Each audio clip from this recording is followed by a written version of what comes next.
The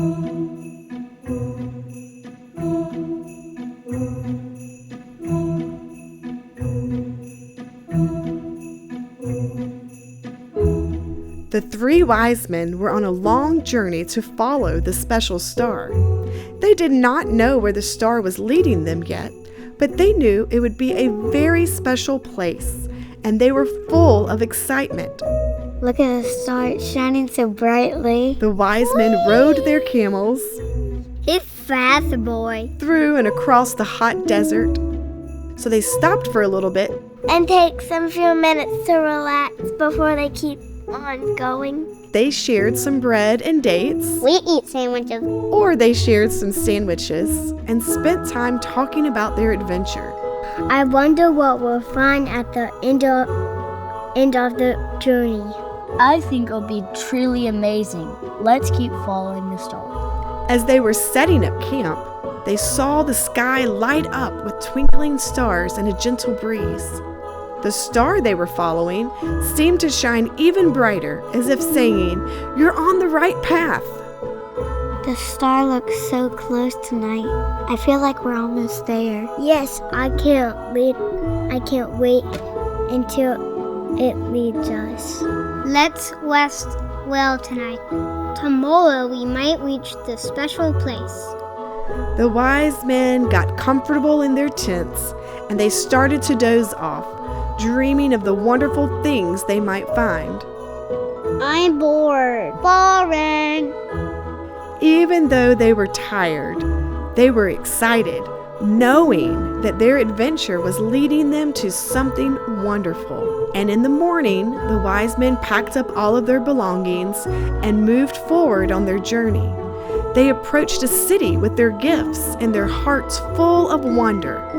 They knew their journey was leading them somewhere special, and maybe this city would be it. They just needed help knowing.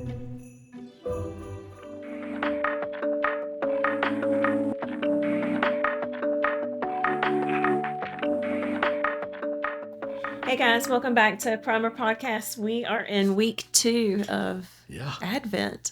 We're in now. Yeah. So last week, Pete did just a fantastic job getting us started about talking about the wise men and what it was that they were searching for. Yeah, that was a fascinating dive into Daniel. And yeah. I wonder how many people like myself sat there thinking, this guy's really smart. Yeah. Just so wonderful the way he ties things together. He's got a gift for sure. So I love this theme, Christmas road trip. I mean, how fun is that? Yeah. And one of the things I love about you and Joey, your family, you guys go for it. You're road trippers. We are. We like to adventure a little bit. Have you got a favorite memory of a road trip you guys have been on? So, gosh, we've had several road trips, but probably one of my favorites was going out west for our first time. We went a few times, but our first time was a true road trip. So we started here in Burlington with our 2 boys and Joey's mom and dad. So they were the experienced out west road trippers. So we were kind of along for the ride for that time. But we all smushed into one SUV. And our first day was, I think it ended up being 18 hours of driving. Oh, wow. Wow, how many drivers? Well, it was 4 of us. All 4 of us drove. Yeah. Yeah. That's a long day. And gosh, like when you get up, we were going to Yellowstone, and we went to Cody, Wyoming, and Mount Rushmore, and a couple, kind of did a little circle from here to there. But with 4 drivers, it went pretty well. And we got stuck in traffic, and we had to reroute. We brought out the big map, and so you didn't. We used to do that, didn't we? Yep. But we had such a great time, and our boys, and they're still really close. They're 20 and 24, but at this point, they were just best friends, and so they we never experienced the bickering in the back seat. Right. They had their own language, and they usually ignored us most of the times. And Oh, that's fun.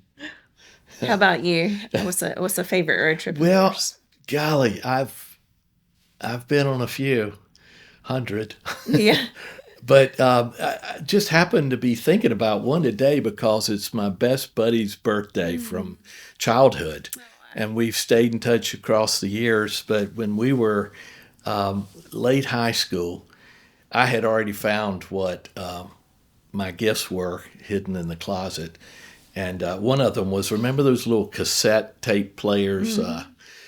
They they didn't put out a lot of sound, but it was the best we had back in the day. Well, he and I were going on a road trip, and we needed some music, so I decided I'd just take my gift, left the box in the closet where it had been hidden, and I carried that on, carried it on the trip, and forgot to change the batteries, and I did get busted because Christmas morning when I opened it and looked surprised, Mom said, "Try it, see how it sounds," and the batteries were dead, so busted. But yeah, it's really fun just to go for it, to get out there. And so we spent a few days just visiting friends all over the Southeast. Yeah, that's awesome. So last week, I enjoyed listening to you and Pete talk about how this all got started with the wise men and them seeing the star. Yeah. I've been wondering this week, how many other people saw it? Right. Yeah. I was thinking about the same thing. It was like, it couldn't have just been 3 people that saw that star and made that trip.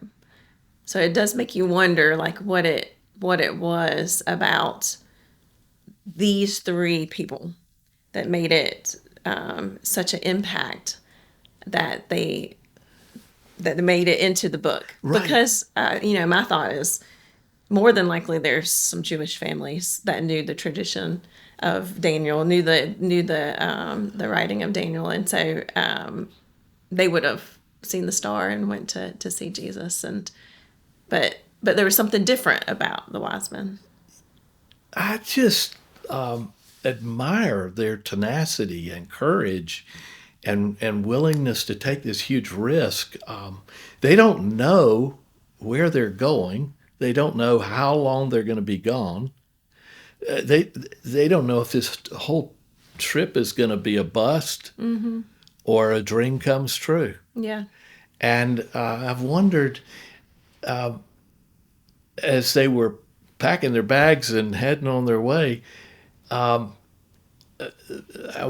wondered about other people and whether there were people who wanted to go with them, or if they invited people to go. I wonder what kinds of reasons people gave for not going. Yeah. I mean, you think about how many times you probably have invited someone last minute on a trip and they're like, I'd love to, but it's just not the right timing, or I don't see the same thing you're seeing, or it's just not that intriguing for whatever it is but for whatever reason they went on that journey. Yeah, they did. I just think that so many times I get stuck in my head, and I just sit and think about God. I think about God's love, God's care, God's compassion. And after thinking for a while, I move on to the next thing. But I'm inspired by these guys because they seem, I don't know if it's faith that's motivating them, we don't know. Right. But if it is faith, then I really admire how active it is. It's an embodied kind of faith. And that's what I really want mine to be. Right. And I want that for for others. In fact, that's one of the things I love about St. Mark's. There's a lot of activity, a lot of movement, a lot of reaching out, caring that goes on during this season. People are engaging. Yeah. Pete tied all this to Daniel last week, and I remember driving home on Sunday and thinking, the scriptures all tied together. Mm-hmm. It's just one big story of God's movement throughout history, and so I've been thinking a lot about a few verses in the book of Hebrews, the 12th chapter. Oh, yeah. I wonder, you've got your Bible there. I wonder if you would read the first 3 verses in Hebrews 12. Therefore, since we are surrounded by a great cloud of witnesses, let us throw off everything that hinders and the sin that is so easily entangles. And let us run with perseverance the race marked out for us, fixing our eyes on Jesus, the pioneer and the perfecter of faith.